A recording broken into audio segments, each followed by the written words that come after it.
Video link, Brendan Clarke-Smith. Thank you, Mr. Deputy Speaker. Firstly, I would like to say that I do believe this bill is the right one to be dealing with the cladding issue, and I fully appreciate why the Fire Safety Bill is not necessarily the right vehicle. And there's plenty to celebrate in this bill, and I think this is something we must recognise.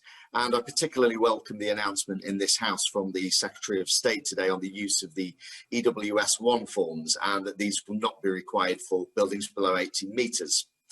I know people would like some clarification on cases where the EWS1 forms already exist and whether these will now be voided or not. So that is something that we would like to hear more on. And the clarification that there's no systemic risk for buildings under 18 metres and that the market is expected to now act as normal, leading to a market correction, is also welcome.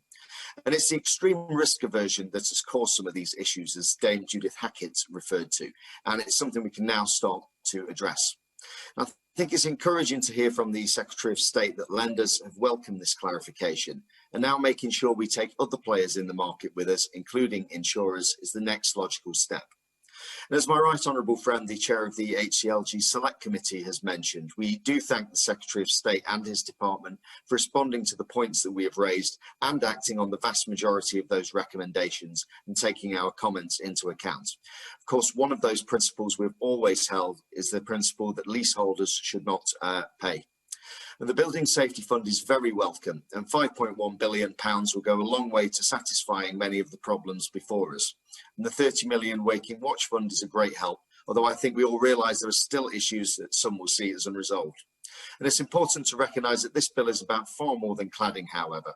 We've already announced new robust legal requirements on builders and the materials they use, which is something very much needed and follows the recommendations from the Grenfell inquiry.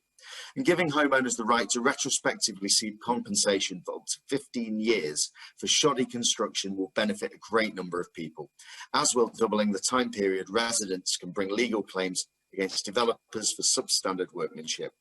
And nobody should be left living in an unlivable home.